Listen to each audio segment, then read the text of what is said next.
Centre. میں ان کو ان کے کہنے میں اپنا ایڈریس تو دیا تھا, مگر انہوں نے جب مجھے دیکھا تو کہنے لگے یہ بک ابھی میں آپ کو دے رہا ہوں کیونکہ ایڈریس مجھے مل گیا مگر ابھی آپ مجھے مل گئی ہیں.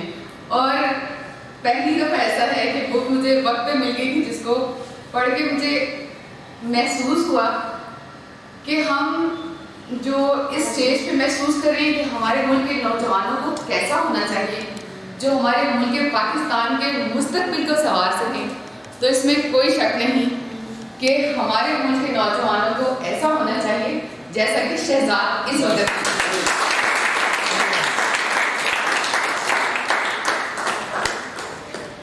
شہر احمد پور شرقیہ سے یہ نوجوان لاہور میں تشریف لائے ہیں, اور یہ وہ نوجوان ہیں جو معاشرے کے زخموں کو بھرنا چاہتے ہیں.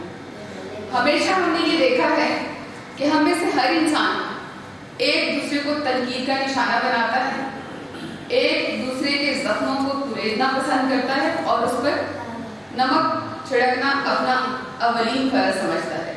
مگر انتہائی خوشی ہوئی یہ کتاب پڑھ کے, کیونکہ ذاتی طور پر میں ابھی تک انہیں اس طرح سے نہیں جانتی تھی کہ یہ وہ نوجوان ہیں جو اپنے معاشرے کے زخموں کو وہ مرہم دینا چاہتے ہیں جس سے وہ نہ صرف ریلیکس محسوس کریں بلکہ آنے والے وقت میں دوسروں کے زخموں کو بھرنا سیکھ سکیں.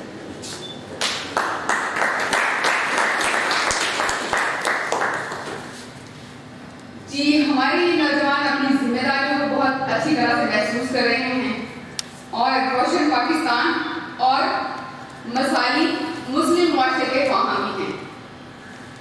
یہ وہ باتیں ہیں جو اس کتاب کو پڑھنے کے بعد میں نے محسوس کی اور میں آپ لوگوں کے سامنے ان کو جلدی جلدی لکھ کے لے آئی ہوں, تاکہ اب بہت ساری ایسی باتیں تھیں جو بندہ کہنا چاہ رہا تھا کہہ نہیں پاتا, سلپ ہو جاتی. میں نہیں چاہتی تھی کہ یہ چند الفاظ جو مجھے ان کے لیے کہنے چاہیے یہ سلپ ہو جائیں. جو اہم باتیں میں نے ایک تو اور نوٹ کی کہ لکھا رہی ہے بچپن سے. اکثر ہمارے یہاں بہت سارے لوگوں کے انٹرویوز آتے ہیں اور پوچھا جاتا ہے کہ تعلق کو نہ شوق ہے بچپن تو, اور ان کی یہ چیزیں میرے سامنے آئیں کہ انہیں پھول اور کلیاں جو ہفتہ وار ایڈیشن ملتان سے تھا اس میں لکھتے رہے ہیں, ٹفلے کوکب میں لکھتے رہے. اس کا مطلب بچپن سے یہ شوقین ہیں لکھنے لکھانے کے, اور آج انہوں نے ترقی کی جو منازل طے کی ہیں وہ اسی بچپن کی عادت سے اور محنت کی وجہ سے ہیں. اور جی, بہت خوبصورت بات جو میں نے ایک بار محسوس کی کہ انہوں نے اپنی ترقی کے منازل کس کے حوالے سے لکھے ہیں کہ اللہ تبارک و تعالیٰ کے فضل و کرم سے, اپنے والدین کی دعاؤں سے, احباب کے تعاون سے, اور سب سے اہم بات جو مجھے پسند آئی کہ اپنی شریک حیات کے تعاون سے. ہمارے یہاں, میں ایک سوشل ایکٹیوسٹ ہوں اور میں یہ کہنا ضرور چاہوں گی کہ ہمارے یہاں اس معاشرے میں ہمیشہ سے مردوں کو یہی کہتا سنا جاتا ہے کہ یار بڑے تنگ آئے ہوئے, بڑے پریشان, کدھر رکھو گارا بھی دیکھو. مگر مجھے یہ بہت اچھا لگا یہ پڑھ کے کہ انہوں نے باقاعدہ یہ بتایا کہ میں ان کی دعاؤں کے ساتھ اور ان کی مالی معاونت کے ساتھ آج اس قابل ہوا ہوں کہ آپ سب لوگوں کے درمیان میں اپنی اس رائٹنگ کو لے کر آ رہا ہوں. اور واقعی یہ بات کہنے والی ہے اور ہم سب کو ان باتوں کو اپریشیٹ کرنا چاہیے, کیونکہ ہمارے پیچھے جو ہاتھ دعائیں کرنے والے ہیں, جو ہمیں وہ تعاون پرووائڈ کرتے ہیں جس کی وجہ سے آج ہم یہاں پر بیٹھے ہوتے ہیں جیسے شہزاد صاحب آپ کے سامنے, تو ان ساری چیزوں کو ضرور لکھنا چاہیے اور بتانا چاہیے. اور سب سے اہم بات اور کہ ہمارے معاشرے میں ہمارے والدین جو اعتماد ہمیں دیتے ہیں وہ کہیں سے نہیں ملتا, اور اسی بات کو انہوں نے جس طرح سے لکھا بھی ہے اور محسوس بھی کر رہے ہیں اور دکھائی بھی دے رہے ہیں کہ ہمارے معاشرے میں والد صاحب وہ اہم ستون ہیں جو اپنی بچیوں کو اور بچوں کو جو سبق دے سکتے ہیں, جو اعتماد دے سکتے ہیں, وہ دنیا کا کوئی دوسرا شخص نہیں دے سکتا. اور اس پلیٹ فارم کے ذریعے ایز اے سوشل ایکٹیوسٹ میری آپ لوگوں سے التجا بھی ہے اپنے بچوں کو بچیوں کو آج اس وقت دونوں کو ضرورت ہے کہ ان دونوں کو ہم اس قابل کر سکیں تاکہ یہ شہزاد کی طرح اپنے ملک اور معاشرے کے لیے, اپنے ملک پاکستان کے لیے وہ اہم رول ادا کر سکیں جو آج وقت کی اہم ضرورت ہے. بھاگنا نہیں ہے ابھی ندیم صاحب. اچھا جی, یہ جو اپنے استاد صاحب کے بارے میں, آصف صاحب کے بارے میں بات کی وہ پہلے ندیم صاحب کہہ رہے ہیں اس لیے میں اس کو ریڈ نہیں کروں گی. انہوں نے اپنی بک میں ایک ورک کا تذکرہ کیا تھا, ایک ڈائری کا ان کو وقت ملا تھا, اس کے حوالے سے جو انہوں نے باتیں کی وہ بہت خوبصورت ہے. اس کو دو قومی نظریے کے تحت جو چیزیں پیش آئیں جس طرح کے ان کو انہوں نے دہرایا, اور سب سے اہم بات کہ آج کے حکمرانوں کے بارے میں جس طرح سے انہوں نے بتایا کہ بچپن میں انہوں نے پڑھا تھا کہ وہ یہ وعدے وعید کرتے رہے اور آج تک اسی طرح سے یہ وعدے وعید چل رہے ہیں. اسی حوالے سے کہ حضرت عمر فاروق رحمۃ اللہ علیہ کے بارے میں کہ کیسے روم کے شہنشاہ کے آدمی شہنشاہ نے جب اپنے ایک آدمی کو وہاں کثیر روم میں ان کے حالات کے بارے میں بتایا اور یہ احساس دلایا کہ آج اس بک کے ذریعے کہ ہمارے حکمران اگر اس طرح کی باتیں, اس طرح کے اپنے رہائش, اس طرح کے اپنے پہناوے کو دیکھیں محسوس کریں تو آج ہمارا ملک پاکستان جس مشکل گھڑی کے وقت مشکل گھڑی میں کھڑا ہے, مشکل اوقات میں ہم ان معاملات کو زیر غور لائیں, ان سادگی اسی سادگی سے اپنی رہائش, اپنی کام اور اپنی وہ سارے عوامل محسوس کریں تو یقیناً آج بھی ہم فوراً سے پہلے ترقی کے مناظر میں اپنے آپ کو اسی طرح سے دیکھیں گے جس طرح اس زمانے میں ترقی ہوئی. اور یہ خواہش ان کی کتاب کے ذریعے ہم سب کے سامنے آئی اور یقیناً ہمارے حکمران والا تک بھی یہ ضرور پہنچے گی اور پہنچنی بھی چاہیے.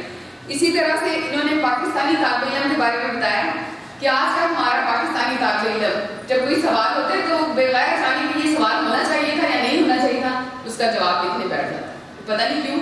اور حقیقت ہے یہ ان کی جو سوچ ہے اور یہ آبزرویشن ہے یہ بہت پازیٹیو ہے کہ لوگوں کو یہ جاننا چاہیے کہ سوال ہے یا نہیں ہے. مگر ہم جیسے ہمیشہ یہ بات کہتے ہیں کہ ہمارے یہاں ہر کوئی فوراً سے پہلے کسی کی عادت کرنے جاتا ہے تو معالج بن جاتا ہے, نہیں اس کو یہ کرنا چاہیے, اس کو یہ کھانا چاہیے, یہ پینا چاہیے. اسی طرح سے ہمارے مستقبل کے جو اسٹوڈنٹ ہیں یہ ہمارے پاکستان کا مستقبل ہے, انہیں جاننا چاہیے کہ کون سا سوال صحیح ہے کون سا نہیں ہے, اس کا جواب دینا ضروری ہے یا نہیں.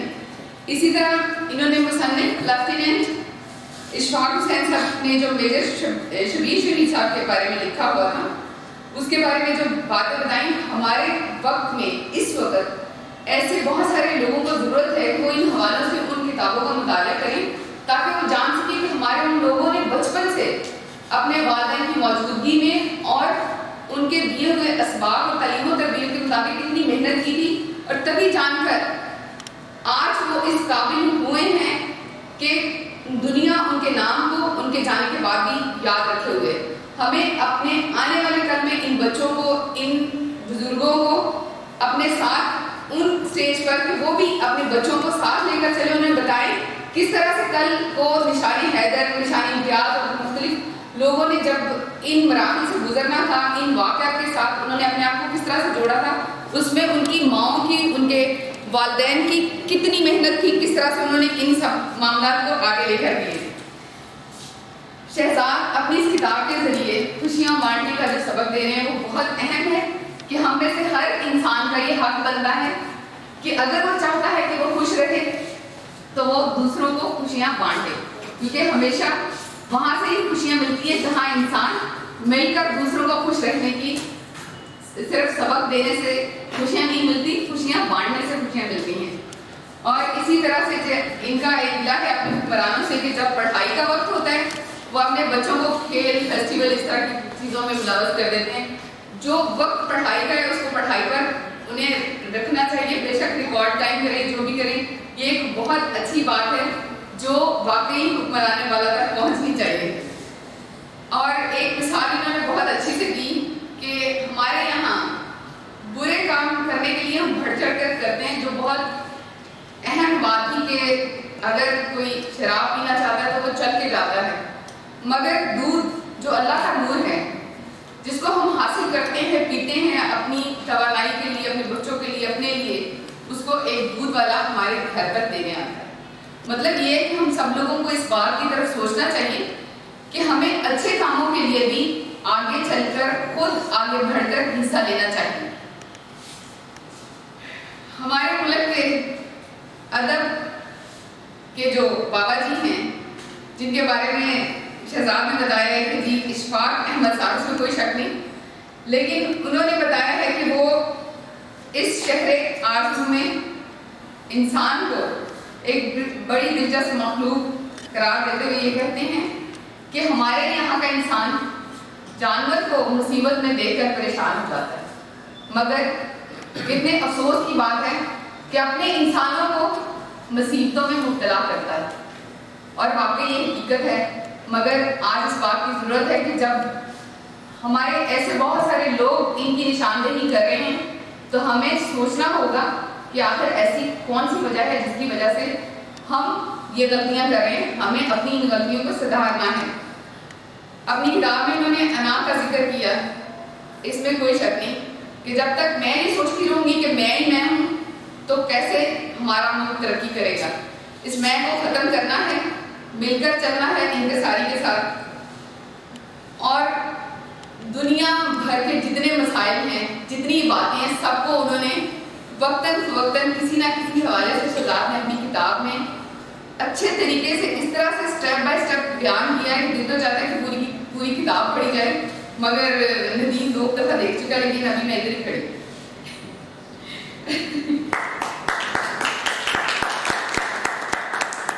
وقت بدلا دیس کی حالت نہیں بدلی، وقت بدلا دیس کی حالت نہیں بدلی، قوم کے رہبر تیری عادت نہیں بدلی. یہ واقعی بہت افسوس کی بات ہے. یہ سب کچھ ان کی کتاب میں سے میں کچھ اپنے سے کچھ بھی نہیں مطلب لگا رہی کہ اس میں وہی حکمرانوں کی بات، وہی ہم سب کی بات. یہ مثالیں صرف ہمارے حکمرانوں تک کی نہیں ہیں، ہماری اپنی بھی ہیں کہ آج وقت کے بدلنے کے باوجود ہم اسی اسٹیج پر کھڑے ہیں.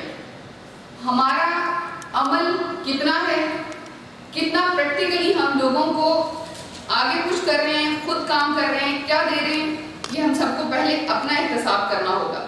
جب تک ہم خود ڈلیور نہیں کریں گے، جب تک ہمارے اپنے کول آف فیل میں تضاد رہے گا، تو پھر ہمارا ملک آج جہاں کھڑا ہے وہیں کھڑا نہیں رہے گا بلکہ اور پیچھے آ جائے گا. لہٰذا خدا ہم سب کو اپنے کول آف فیل کے تضاد کو ایک کرنا ہوگا.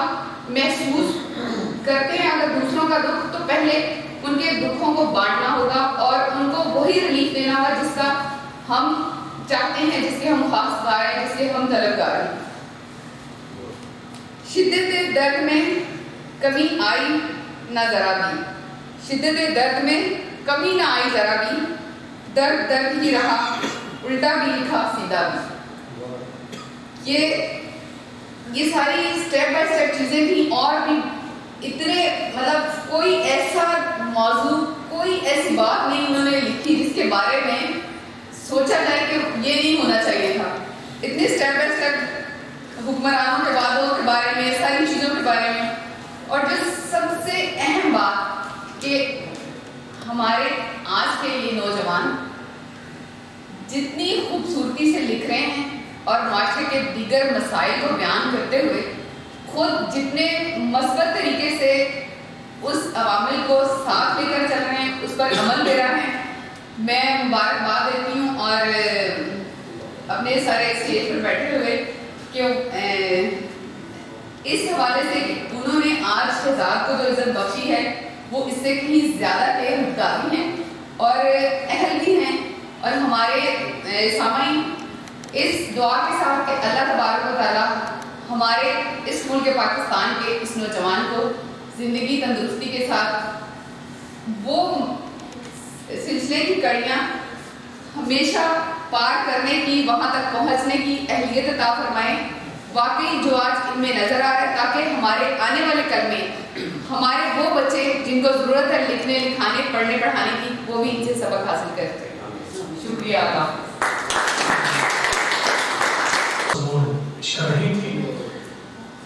اب اس مقام دل بادشاہ میری بات اور سخن سرات کے علاوہ 39 کالموں پر مبنی یہ مجموعہ آوارگی ہے. اور اگر بات کرنے چلوں میں کالم بائی کالم کی، تو یقین مانیے کہ شام اور عشاء ادھر ہی ہو جائے. تو الحمدللہ میں آنے والے تمام معزز مقررین سے ملتمس ہوں گا کہ وقت کی نزاکت کو مد نظر رکھا جائے. بہت سی ایسی باتیں جو میں نے ابھی اگلے مقرر کو بلانے سے پہلے سوچی ہوئی تھی وہ سب سے کر دی ہیں. اور ملتمس ہوں چیئرمین دارالشعور جناب عباس شاہ صاحب سے خطاب تشریف لائیں اور اپنے قیمتی الفاظ سے نوازیں. جناب عباس شاہ صاحب.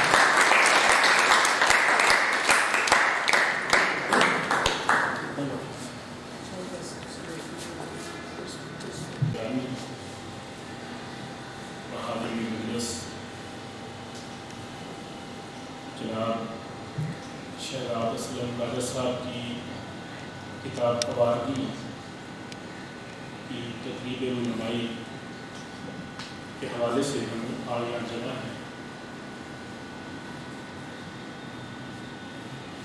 اور اس کتاب سے مجھے جو نسبت ہے وہ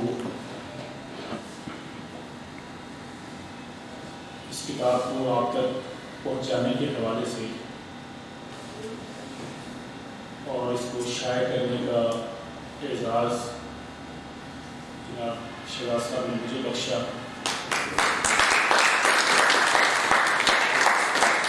اور آج یہ کتاب مجسم شکل میں ہمارے سامنے موجود ہے.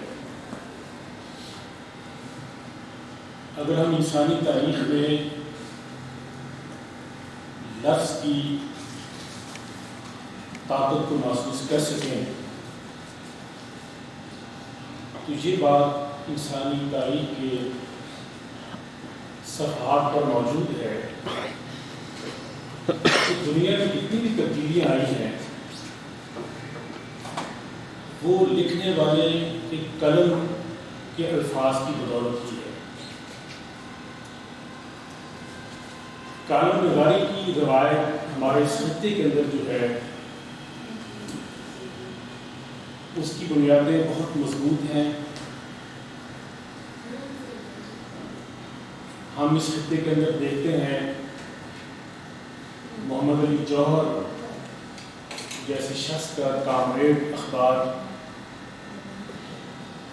ہمیں ظفر علی خان کی آواز زمیندار جیسے اخبار میں سنائی دیتی ہے. ہمیں ابوالکلام آزاد الحلال اور البلاغ کے صفحات پر نظر آتا ہے.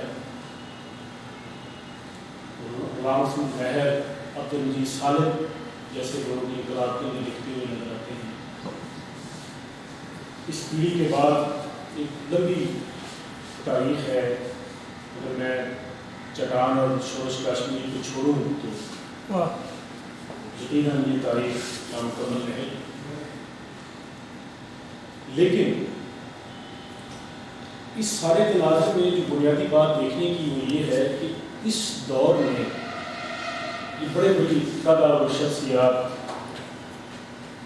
جنہوں نے تحریر و تبدیلی کے ذریعے سے اس خطے کے اندر ایک بڑی تبدیلی پیدا کی، وہ بنیادی کیا ہیں، وہ روایت کیا ہے، وہ نظریات کیا ہے، وہ تھیوری کیا ہے. تو بنیادی طور پہ جو سب سے پہلی چیز ہمیں نظر آتی ہے وہ آزادی اور حریت کا نظریہ ہے. آزادی اور حریت ایک ایسی بنیادی قدر ہے جو اقوام کی زندگی میں بنیادی اہمیت رکھتی ہے. جو قومیں آزادی کے نظریے کو بھول جاتی ہیں ان کے شب و روز ہی غلام نہیں ہوتے، ان کی سوچیں بھی غلام ہو جایا کرتی. وہ اپنا سوچنے کی بجائے اپنے آقاؤں کے ذہن اور دماغ سے سوچتی ہیں. تو تحریر و تقریر اور کالم نگاری کی روایت اس خطے میں ہمیں ذہنی آزادی، رویوں کی آزادی، ملک اور معاشرے کی آزادی اور قوموں کی آزادی کی روایت کو پروان چڑھاتی نظر آئی.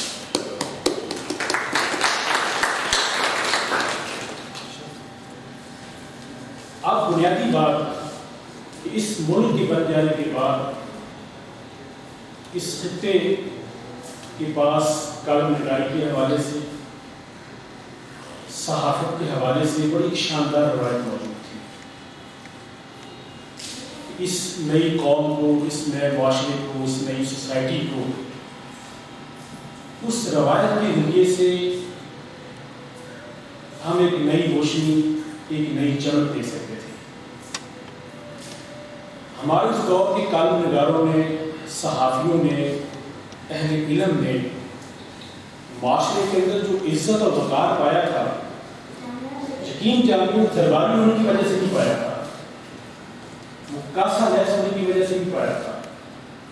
وہ اس لیے نہیں تھا کہ اپنے رسالوں اور اخباروں میں حکمرانوں کے قصیدے لکھے ہوں، انہوں نے ببانگ دوہر اور ڈنکے کی چوٹ پر جس کو حق سمجھا وہ حق لکھا۔ ان کی عزت اور احترام اور تاریخ میں ان کی ناموری کی بنیادی وجہ یہ ہے کہ انہیں اس تحریر کے نتیجے میں جیل بھی جانا پڑا، کالے پانی کی قیدی بھی کاٹنی پڑی، اپنا ملک اور وطن بھی چھوڑنا پڑا، لیکن قوم کو جو میسج اور پیغام دے کر گئے کہ عزت اور آزادی کا راستہ حق کہنا اور حق پر قائم رہنا ہے۔ میں جناب شاداب اسلم راجہ صاحب کی کتاب کے اس توسط سے یہ بات بڑے افسوس کے ساتھ کہنا چاہوں گا، اور یہ کریڈٹ اور اعزاز شراست کو جاتا ہے کہ انہوں نے ہمیں اس موقع پہ جمع ہونے کا موقع بخشا اور ہم کی باتیں کہنے اور سننے کا موقع پا رہے ہیں کہ ہمارے اس ملک کی صحافت اور اس ملک کی کالم نگاری کی روایت اپنی اس شان و شوکت کو قائم نہیں رکھ سکتی۔ صبح اٹھتے ہیں، اخبارات کا کسی دور میں تو ٹیبل پہ ہوتے تھے، آج ہم اپنی موبائل اسکرینوں پہ، انٹرنیٹ پہ بے تحاشا اخبارات دیکھتے ہیں، اس کے کالم دیکھتے ہیں۔ لیکن کالم کیا ہے؟ میں نے عرض کیا کہ کالم لکھنے والوں نے جو عزت پائی وہ سچی بات کہنے کی وجہ سے پائی، کمزور طبقے کی آواز کو ایوانوں تک پہنچانے کے لیے پائی۔ سچ کا ایک وقت ہوتا ہے، اگر اس کا وقت بدل دیا جائے تو سچ اپنا نتیجہ نہیں دیتا۔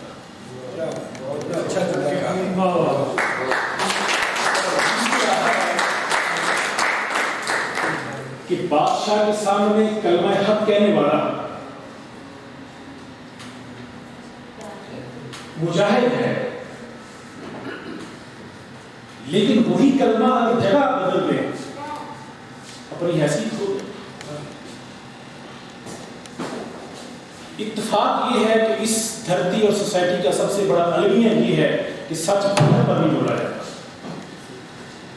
ہم اپنے کالم نگاروں کی وہ تحریریں پڑھنا پسند کرتے ہیں جب وہ اپنے جاب، اپنے اخبار کو چھوڑ کر زندگی کے آخری ایام گزارتا ہوا سچ لکھتا ہے، اور ہم سچ کی تلاش میں نکلتے ہیں کہ ان کی کتاب کہاں سے نکلے، لیکن وقت گزر چکا ہوتا ہے۔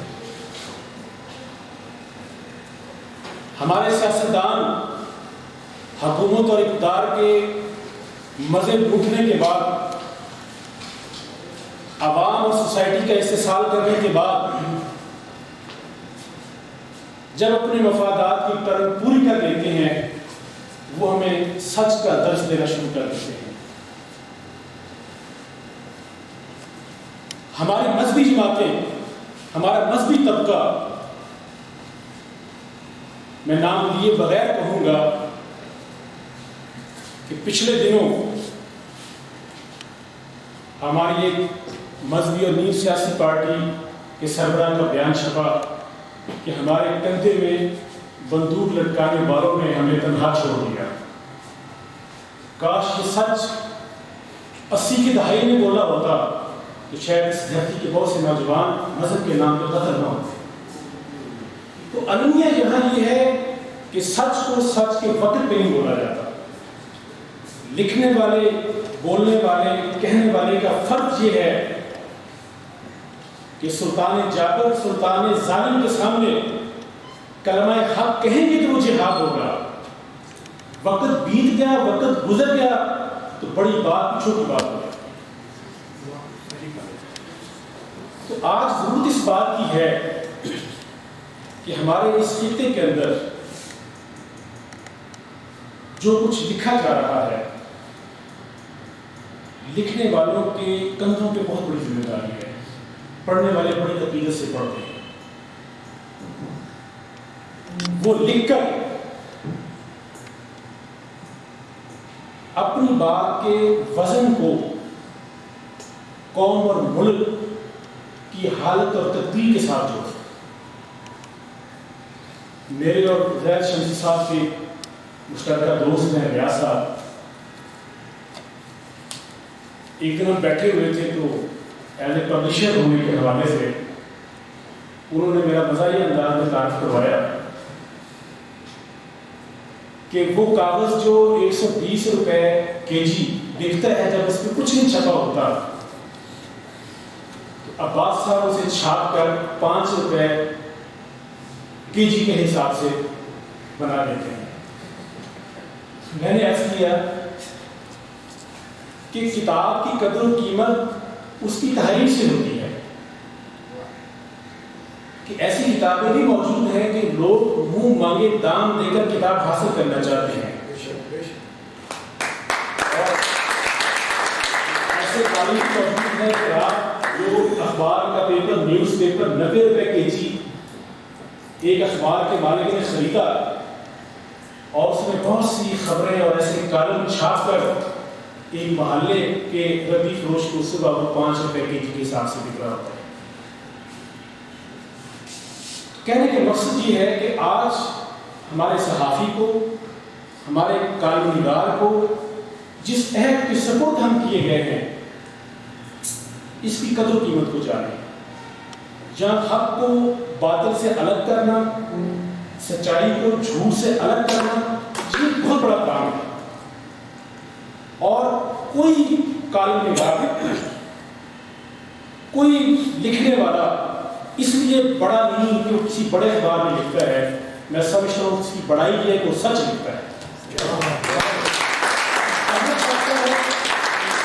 کتنے لوگ پڑھتے ہیں, یہ بات کی ہے. اس خطے کی میں نے عرض کیا کہ بدقسمتی یہ ہے کہ ایسے ایسے کالم نگار جو ایک عرصے سے حکمران پارٹیوں کے ساتھ وابستہ ہوتے ہیں اور وہ روزانہ قصیدے لکھ کے, درباری کالم لکھ کے نہ صرف اخبار والے کے ساتھ زیادتی کرتے ہیں, میرے جیسے قاری کے ساتھ بھی زیادتی کرتے ہیں. شوق سے اچھے کالم کی تلاش میں روزانہ صبح اخبار کو کھنگالتا ہے. تو بڑا ہونا اپنی تحریر کی وجہ سے ہے. الفاظ انسان کو بڑا بناتے ہیں. اور یقین جانیے سوسائٹی میں شہزاد جیسے بہت بہت بڑے کالم نگار موجود ہیں, لیکن ان تک رسائی یہ ہماری ذاتی حصہ ہونی چاہیے. ہم صرف بڑے اخبار کے صفحے پہ بڑا کالم نہ تلاش کریں. جس طرح بڑے بڑے گھروں میں چھوٹے لوگ رہ رہے ہوتے ہیں, اسی طرح بڑے اخباروں میں چھوٹے لوگ بھی چھپ رہے ہیں. اور چھوٹے اخباروں میں بڑے لوگ چھپ رہے ہیں. آج یہ کہنا کہ جی ہم غیر جانبدار ہیں, میں کہتا ہوں دنیا میں کوئی چیز غیر جانبدار نہیں ہوتی. یہ بہت بڑا دھوکہ ہے. اس کاغذ پہ جب تک کچھ نہیں لکھا گیا تو یہ غیر جانبدار ہے. شمسی صاحب جب اس پہ آپ لکھ دیں گے تو یہ جانبدار ہو گیا. تو جانبداری غیر جانبداری کی بحث جو ہے یہ بے معنی ہے. بنیادی بات یہ ہے کہ میں کس کے ساتھ ہوں. میں ظالم کے ساتھ ہوں یا مظلوم کے ساتھ ہوں.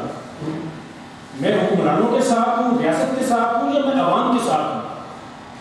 تو آج ہمارے کالم نگاروں کو, ہمارے کالم نویسوں کو یہ بات سیکھنی ہے اور اس کا اظہار کرنا ہے کہ میں یہ نہیں کہتا کہ وہ پارٹی جوائن کر لیں, وہ کسی سیاسی پارٹی کا نمائندہ بن جائیں. میں کہتا ہوں وہ حق کے نمائندہ بنے, وہ اس بے آواز عوام کے نمائندہ بنے جن کے مسائل پہ بات محض تصنع، بناوٹ اور فیشن کی بنیاد پر کی جاتی ہے، لیکن ان کے زخموں پہ مرہم رکھنے کے لیے جس علم کی، جس ادب کی، جس املاء کی ضرورت ہے اس کو اختیار نہیں کیا۔ آج جناب شہزاد حسن صاحب مبارکباد کے مستحق ہیں کہ انہوں نے اپنے